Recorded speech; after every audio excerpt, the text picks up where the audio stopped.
Во время встречи с представителями исполнительной власти одним из наших членов был задан вопрос относительно ноты, и министр иностранных дел прямо там заявил, что нота есть. Она пришла. То есть он признал, что нота есть? Да, она есть. Он сказал, что она пришла вчера, я его буквально цитирую, она пришла вчера. Сказал, что я еще, сам не читал. Там, прочту, будет известно ее содержание. Я так услышал. Да. Конечно, очень сложно комментировать ноту, которую никто не хочет показывать. Да. Вот она в публичном пространстве, вот она блуждает по городу, ее содержание. Да, мы читаем. Да, все читают ее, но в публичном пространстве она не попала. То есть официально никто не вынес и сказал, вот, ребята, это содержание этой ноты.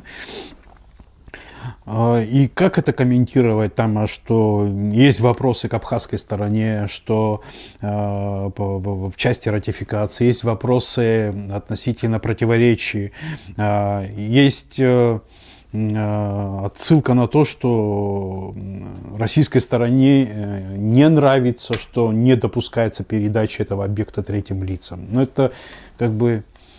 Я не знаю, как это комментировать, но однозначно, что если эта нота в том виде, в котором я ее прочел, она появится в публичном пространстве, однозначно то, что это будет фактом того, что власть, все люди, которые были апологетами этого законопроекта о ратификации, все вот их доводы, которые они озвучивали, что это государственная дача исключительно для Федеральной службы охраны, что там только исключительно мы президенту Российской Федерации передаем. Все эти доводы, оказываются, они рассыпятся просто как карточный домик.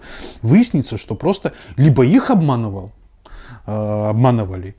а они потом обманывали нас, либо они знали правду и просто обманывали нас. Вот очень много вопросов возникнет и в отношении, прежде всего, конечно, по отношению к президенту страны, потому что он был главным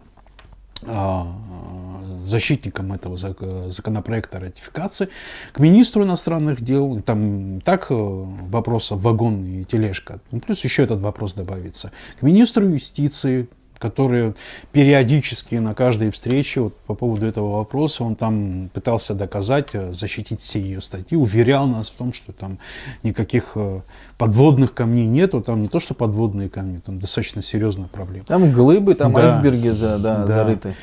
В общем, вообще многие, потому что мы вот в этом вопросе по Пицунской госдаче, мы все свои встречи, в том числе были встречи героев Абхазии в администрации президента, были разные форматы встреч, и мы все это записывали на видеокамеру. Помнишь эту передачу «Я всегда с собой ношу видеокамеру», да?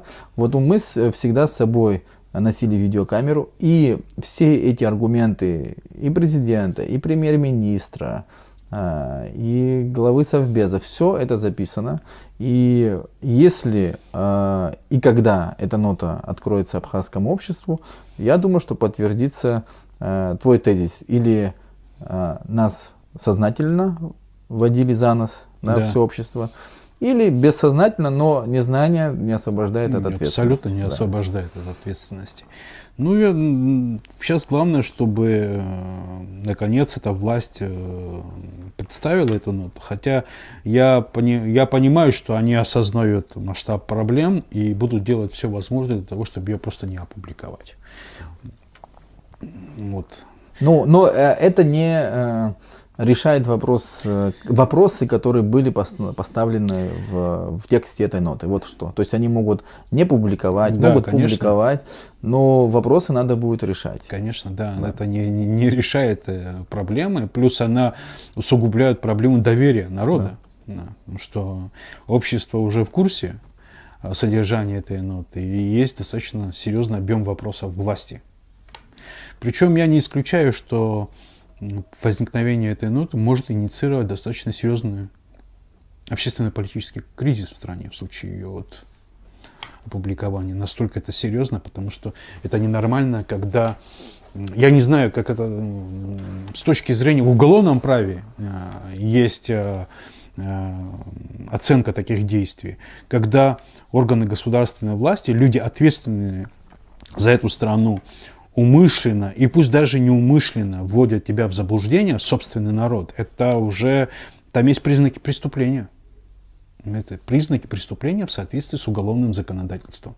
Нравится это кому-то или не нравится это кому-то, но они там присутствуют.